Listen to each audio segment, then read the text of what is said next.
الرحمن الرحیم الحمدللہ۔ آج ہماری تلاوت کا آغاز 18ویں پارے سے سورہ مؤمنون۔ اللہ تعالیٰ نے بتلایا کہ کامیاب لوگ کون ہیں، جنت الفردوس کے مستحق کون ہیں، ان کی خوبیاں، ان کی صفات کیا ہیں۔ پہلی خوبی ہے ایمان ہو، نفاق نہ ہو، ریا سے، نفاق سے پاک ایمان ہو۔ جنت الفردوس کے مستحقین کی دوسری خوبی نماز بڑھیا ہو، خشوع والی نماز۔ تیسری خوبی یہ ہے کہ وہ لغویات سے محفوظ ہو، لہو لعب۔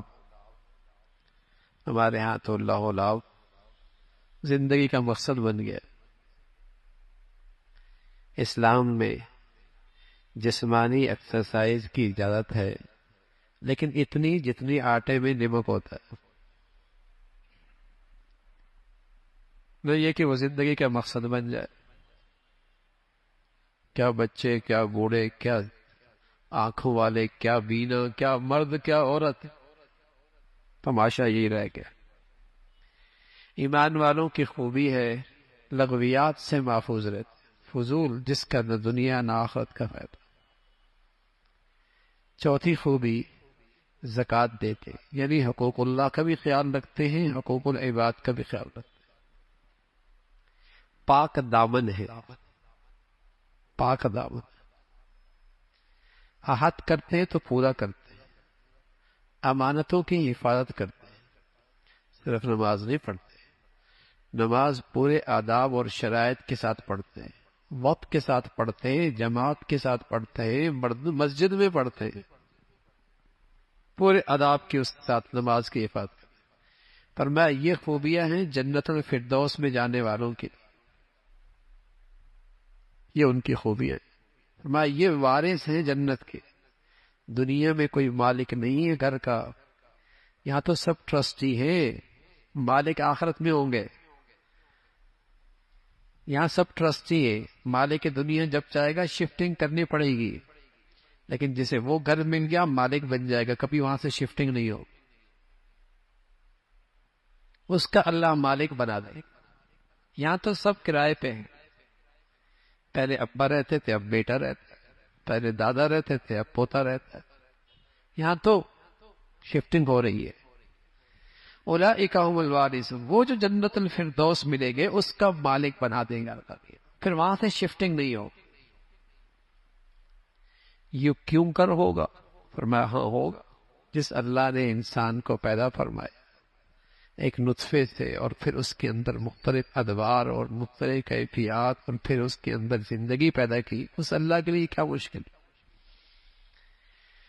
پھر حضرت نوح علیہ السلام کا تذکرہ، ان کی توحید کی دعوت، قوم کا انکار، قوم کا مذاق اڑانا، پھر اللہ کی طرف سے آیا ہوا عذاب جس سے وہ ساری قوم غرق ہو گئی، ایمان والے محفوظ ہو گئے۔ پھر بعد دیگری انبیاء آتے رہے اور اللہ کی توحید کا پیغام سناتے رہے۔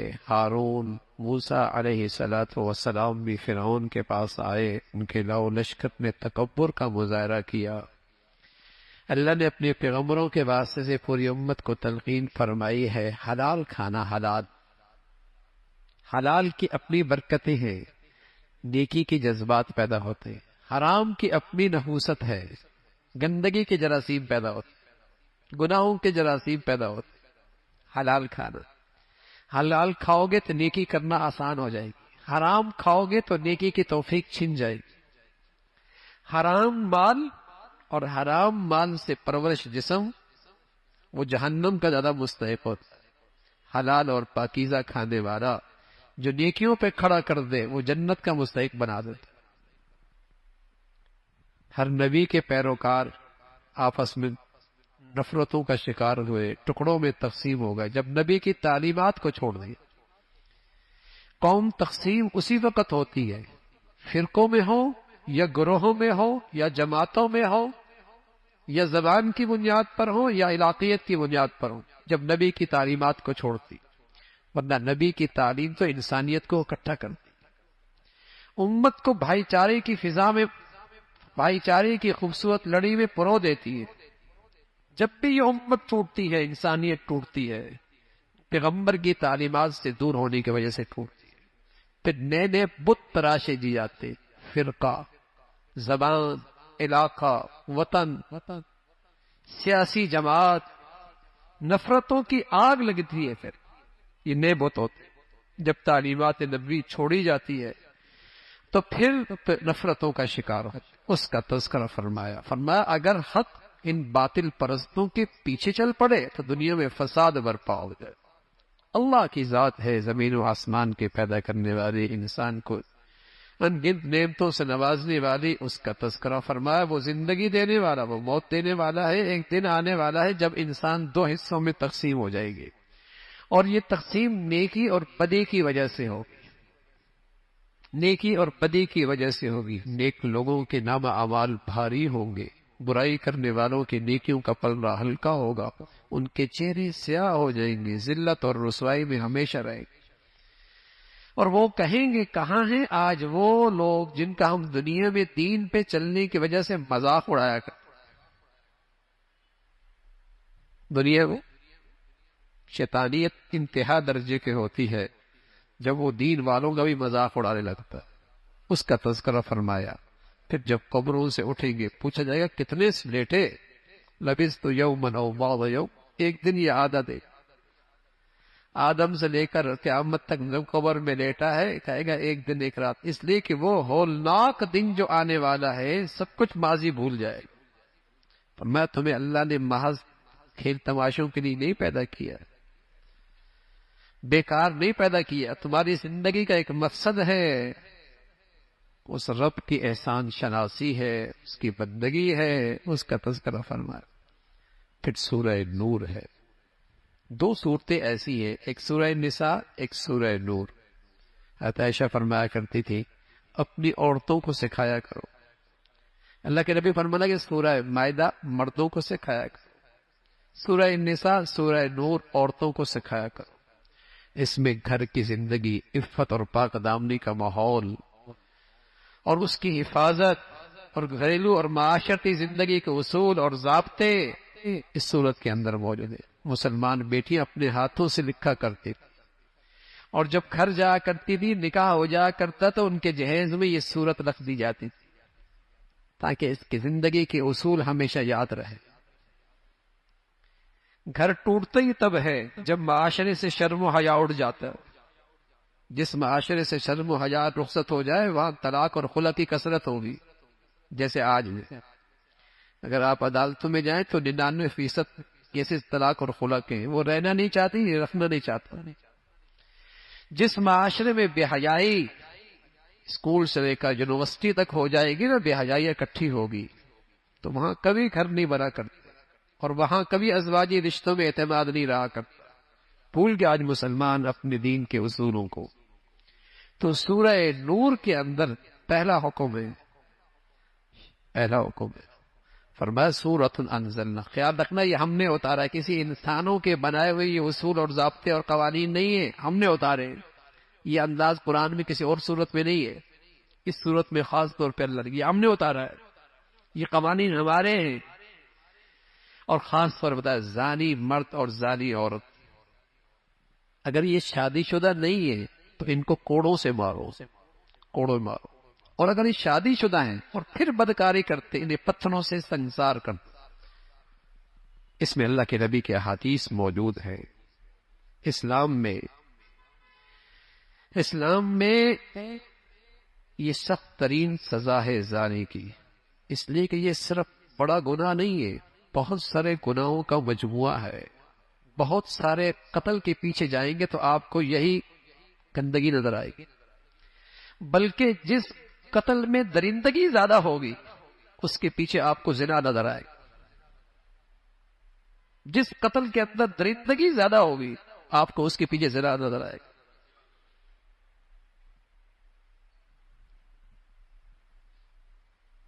جس قتل میں درندگی زیادہ ہوگی وہاں پیچھے آپ کو یہ گندگی نظر آئے. بہت سارے قتلوں کی بنیاد یہی ہے. اس لیے اسلام اپنے پاکیزہ معاشرے میں اس کی گنجائش نہیں رکھتا. سزا دو لیکن بڑے مجمع میں دو اگر تم ایمان والے ہو. اگر تم ایمان والے بھرے مجمع میں سزا دو تاکہ سب کو عبرت ہو، لیکن آج سزا ہو تو بہت سارے لوگوں کی آوازیں آئیں گی، یہ تو بڑی سختی ہے، بڑی سخت سزا ہے۔ ارے قرآن میں ہے جن کے ہاں شرم و حیا کی کوئی قیمت نہیں، شاید انہیں یہ سزا بہت سخت لگے، ورنہ ایمان کے بعد حیا ایمان والوں کی سب سے بڑی خوبی ہے۔ ہاں، جھوٹی تہمت لگائی عورت پر 80 کوڑے پھر مارے جائیں گے۔ پاک دامن عورت پر جھوٹی تہمت لگائی، پھر قذف، پھر سزا 80 کوڑے۔ اسلام میں جہاں سزا سخت ہے وہاں اس کے ثبوت کے لیے شرائط بھی سخت ہے کہ 4 گواہ لے کے آنا، گواہی لے کے آؤ۔ عورت نے اپنی بیوی پہ تہمت لگا دی، گواہ نہیں تو لعان ہوگا۔ شریعت کا ایک حکم ہے کہ دونوں قسمیں کھائیں گے، اپنے اوپر لعنت کریں گے 5 مرتبہ، پھر ان دونوں کے درمیان طلاق واقع ہو جائے گی۔ پھر واقعہ افک ہے، حضرت عائشہ رضی اللہ تعالیٰ عنہ اللہ کے نبی کے ساتھ ایک غزوے میں تشریف لے گئی، واپس آ رہے تھے، غزوہ بڑی مستلق غزوہ تھا۔ راستے میں ایک جگہ پڑاؤ ڈالا اور اس پڑاؤ کے موقع پہ آپ قضاء حاجت کے لیے تشریف لے گئی، وہاں آپ کا ہار گر گیا تھی، آپ ہلکی پھلکی، سواری کے اوپر پردہ موجود تھا، اس کے اندر آپ بیٹھتی تھی، آگے ایک آپ کا اونٹ چلانے والا ایک آدمی موجود تھا، قافلہ روانہ ہو گیا، سمجھے کہ شاید آپ تشریف فرما ہیں، اندر ہی اونٹ پر موجود ہے، لیکن آپ تو موجود نہیں تھی۔ آپ واپس آئیں، قافلہ روانہ ہو چکا تھا، آپ وہیں چادر ڈال کے بیٹھ گئی اس خیال سے کہ اگلی جگہ جہاں پڑاؤ ڈالیں گے میں نہیں ہوں گی تو واپس آگے مجھے لے جائیں گے۔ پیچھے سے صفوان رضی اللہ تعالیٰ عنہ آ رہے تھے، اللہ کے نبی نے ان کی ذمہ داری یہی رکھی تھی، قافلے میں کوئی گری پڑی چیز کو تم پیچھے سے آ کے دیکھ لیا کرو۔ جب آئے تو عائشہ کو پردے کا اب تک حکم جب نہیں آیا تھا تو دیکھا ہوا تھا، اب پردے کا حکم آ گیا۔ حضرت صفوان فرماتے ہیں کہ جیسے ہی میں نے دیکھا تو میں نے کہا انا للہ و انا راجعون، کہ پیچھے رہ گئی اماں جان، آپ نے چادر کر لی، اس نے سواری قریب کی، کجاوے میں بیٹھ گئی، مدینہ پہنچ گیا۔ لیکن مدینہ پہنچی تو منافقین نے حضور علیہ الصلوۃ والسلام کے گھرانے پر اور آپ کے حرم پر الزام تراشی کی، تہمت لگا دی۔ یہ واقعہ اس کے اندر ذکر فرمایا، اور تاریخ انسانیت میں کہیں ایسا نہیں ہوا کہ کسی کے پاک دامنی کے لیے اللہ نے وحی بھیجی ہو، لیکن حضرت عائشہ کو اللہ نے یہ اعزاز بخشا کہ آپ کی پاک دامنی کے لیے اللہ نے آسمان سے قرآن کے آیتیں بھیجی۔ لیکن اب بھی کوئی بدبخت آدمی آپ کی پاک دامنی کا قائل نہ ہو تو قرآن کا منکر ہے، قرآن کی آیت کا انکار کر۔ تو آپ کی پاک دامنی کا اعلان اللہ نے آسمانوں سے کیا اور کئی ساری آیتیں بھیجی، اس کا تذکرہ فرمایا اور تلقین فرمائی ایمان والوں سے کہ آئندہ تم کبھی کسی مسلمان کے اوپر الزام لگانے میں ان منافق صفت لوگوں کا ساتھ نہ دیا کرو۔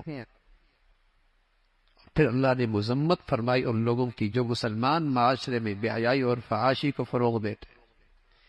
جب قرآن کی یہ آیت اتری ان الذین یحبون ان تشیع الفاحشہ فی الذین آمنوا لہم عذاب علیم، اس وقت مدینہ کا ماحول بہت محدود تھا، وہاں ایسا منظر نہیں تھا کہ مسلمان معاشرے میں کوئی بے حیائی پھیلائے۔ لیکن آج دیکھیے نا، ہر چیز کے بیچنے کے لیے بے حیائی کو ہتھیار کے طور پہ استعمال کیا جاتا ہے، ہر خبر کو پیش کرنے کے لیے بے حیائی کو پہلے پیش کیا جاتا ہے۔ اللہ کے کلام میں فرمایا ایسے بدترین لوگ ہیں جن پر اللہ کا عذاب دنیا میں اور آخرت میں، جو مسلمان معاشرے کو خراب کرتے ہیں، اسلامی سوسائٹی کو بربادی اور ہلاکت کی طرف لے کے آتے ہیں، چھوٹے اغراض کے لیے، ذاتی مفاد کے لیے، چھوٹے چھوٹے نفع کے لیے مسلمانوں کا معاشرہ گندا کرتے ہیں۔ دردناک عذاب کی وعید قرآن میں موجود ہے۔ اس موقع پہ ایک مخلص مسلمان اس موقع پہ اس کی زبان پر بھی یہ بات آ گئی جو منافقین کی زبانوں پر تھی. تو ابو بکر رضی اللہ تعالیٰ عنہ ان کی بڑی خدمت کیا کرتے، ان کے ساتھ تعاون کیا کرتے تھے. تو آپ نے فرمایا اب آئندہ میں اس کا تعاون نہیں کروں گا. تو اللہ رب العزت کی طرف سے آیت ہے تم تو بڑے آدمی ہو، جب میں نے معاف کر دیا ہے تم بھی معاف کر دو. کیا تم نہیں چاہتے کہ اللہ تمہیں جلدی معاف فرما دے؟ حضرت صدیق فرمانے گئے اللہ میں چاہتا ہوں آپ میری جلدی معافی فرما دے، میں نے بھی معاف کر دیا. اور پہلے سے بڑھ کر اس کے ساتھ تعاون کرنے لگ گئے، اس کے ساتھ مدد کرنے لگے. پھر فرمایا حضرت عائشہ کو دیکھنا ہے تو آپ کے شوہر محمد رسول اللہ کو دیکھ. گندے لوگ گندی عورتوں کے لیے، اور گندی عورتیں گندے مردوں کے لیے، اور پاکیزہ ہستیاں پاکیزہ عورتوں کے لیے، اور پاکیزہ عورتیں پاکیزہ مردوں کے لیے اس کا تذکرہ فرمایا. اور شرم و حیا اور عفت اور پاک دامنی کے متعلق ایک اصول دیا، جب کسی گھر میں داخل ہو تو اجازت لے کے داخل ہو، اجازت داخل. نجی زندگی کا تحفظ اسلام کرتا ہے.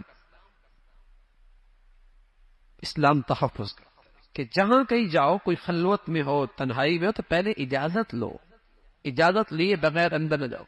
پرائیویسی آج دنیا میں اس کے بڑے تذکرے چلتے ہیں، لیکن اس کا اصول اسلام نے بتایا ہے اور اس کا تحفظ اسلام نے کیا.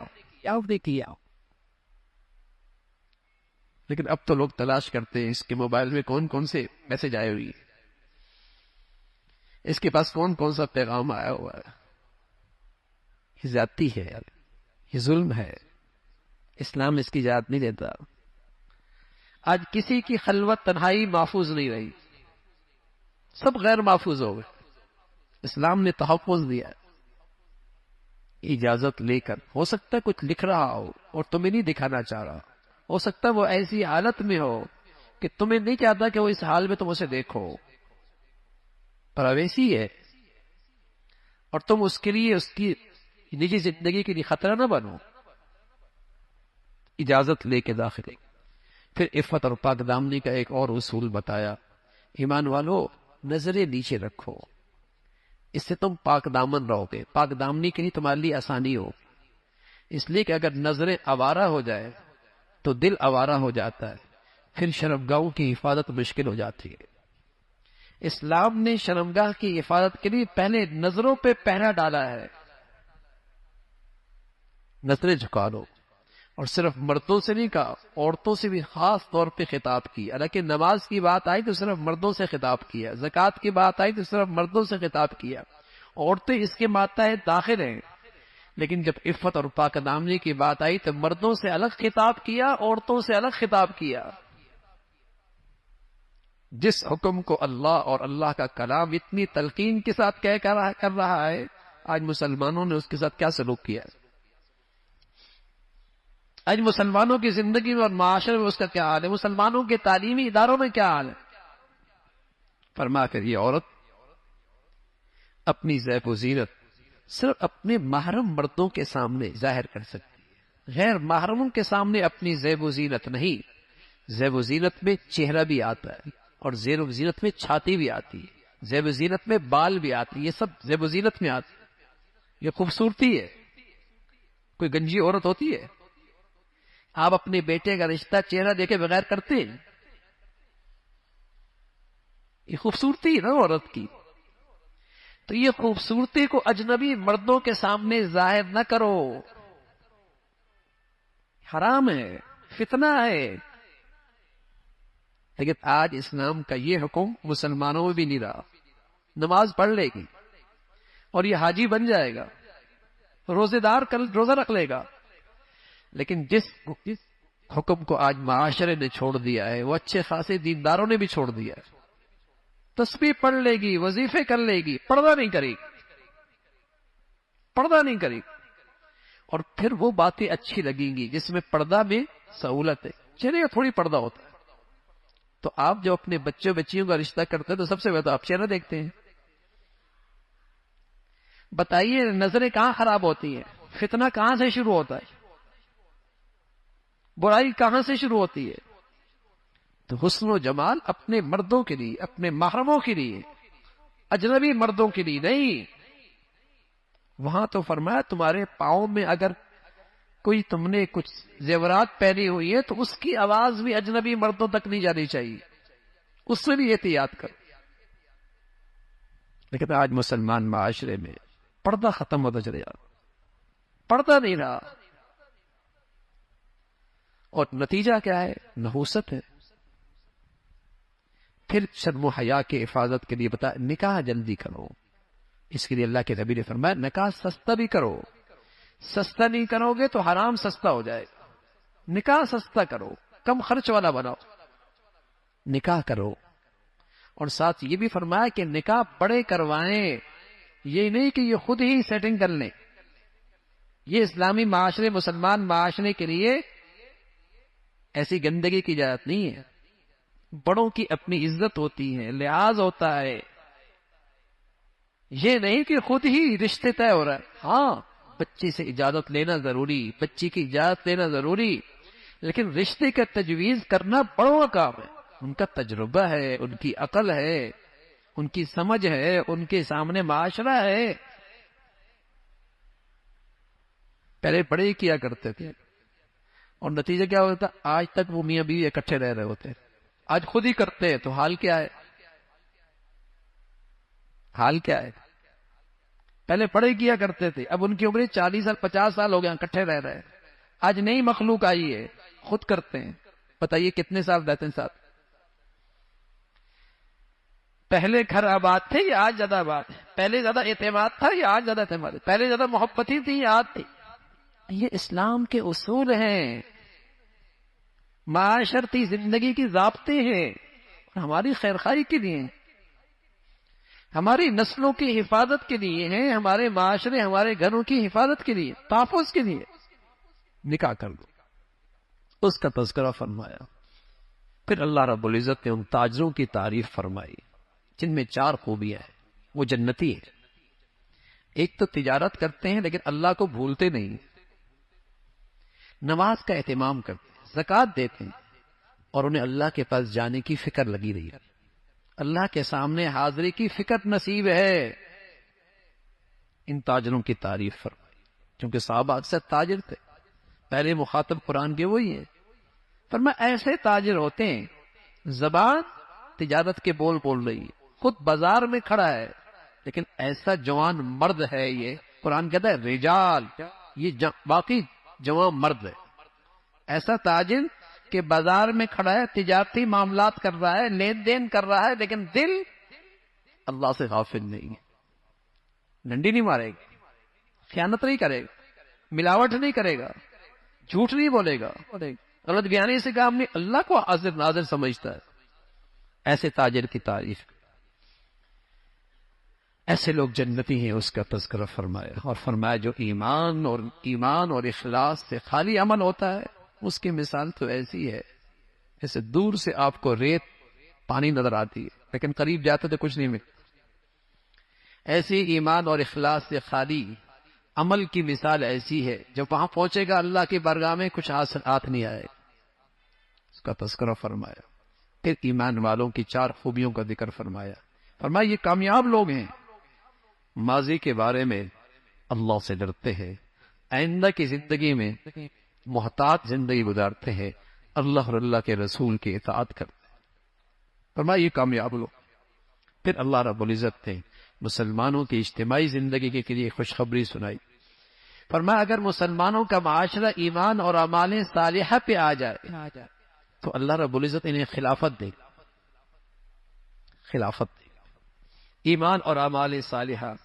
انفرادی زندگی میں بھی دینداری اور اجتماعی زندگی کی جو اسلام کے تقاضے ہیں، 3 تقاضے، پہلا تقاضا اسلام کی خدمت کے لیے افراد تیار کر، دوسرا تقاضا اسلام کا پیغام کو عام کرنا، پہنچانا، تیسرا اگر کہیں رکاوٹ بنتی ہے تو پھر جہاد۔ یہ 3 چیزیں مدینہ منورہ میں، یہ 3 چیزیں زندہ ہوئی، اللہ نے خلافت مسلمانوں کو۔ صفہ میں، مدرسے میں افراد تیار ہوتے تھے، افراد سازی ہوتی تھی اس تعلیمی ادارے کے اندر، اور مسلمانوں کا دینی پیغام ہر طرف پھیل رہا تھا، جہاں رکاوٹ تھی وہاں تلوار تھی۔ پھر اللہ نے مسلمانوں کو خلافت، جب امت میں یہ چیزیں رہی اللہ نے مسلمانوں کو غلبہ نصیب فرمایا، اور ساتھ فرمایا اگر تم ایسا کرو گے تمہارا خوف امن سے بدل جائے گا اور تمہارا دین دنیا پہ غالب ہو جائے گا۔ پھر ایمان والوں کو تلقین فرمائی، ایمان والو گھر میں داخل ہو تو اجازت لے کے داخل ہو، اور کچھ وقت تو ایسے جو خاص خلوت کے ہوتے ہیں جس سے جسم کے زائد کپڑے اتر جاتے ہیں۔ دوپہر کا وقت ہوتا ہے، عشاء کے بعد کا وقت ہے، فجر سے پہلے کا وقت ہے، آدمی زائد کپڑے اتار دیتا ہے۔ فرمایا ایسے موقع پر تو چھوٹے بچے بھی کمرے میں داخل نہ ہو بغیر اجازت کے۔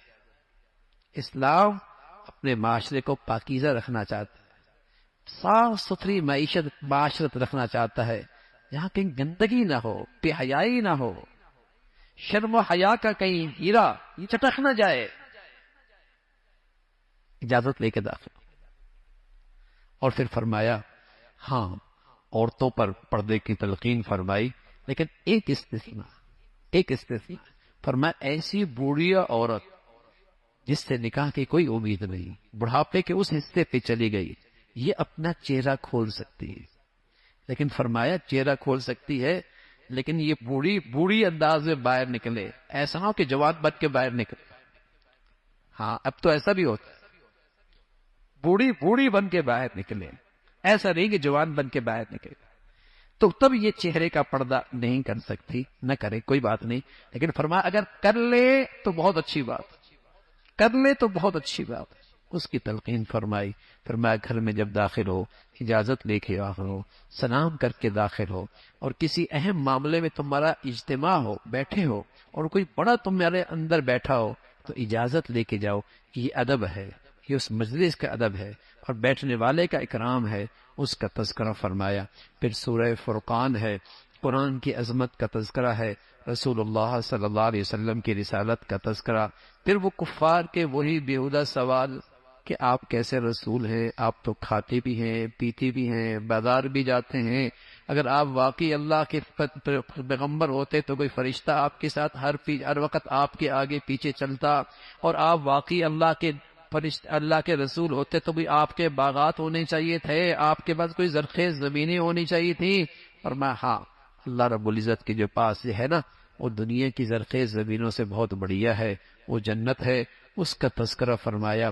پھر جہنم میں اہل جہنم کا تذکرہ فرمایا، کس طریقے سے جہنم میں داخل ہوں گے، اور ان کے معبودان باطلہ بھی جہنم میں داخل ہوں گے، اور ان سے کہا جائے گا کیا تم نے بت پرستی میں انہیں مبتلا کیا؟ وہ کہیں گے اللہ ہماری پناہ، ہم نے انہیں اس راستے پہ نہیں ڈالا، اس کا تذکرہ فرمایا۔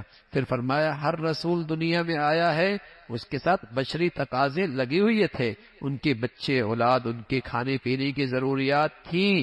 پھر فرمایا صبر کرو، لیکن اللہ رب العزت ہر چیز سے آگاہ ہے، ہر چیز پہ نظر ہے۔ اللہ تعالی عمل کے توفیق نصیب فرمائے۔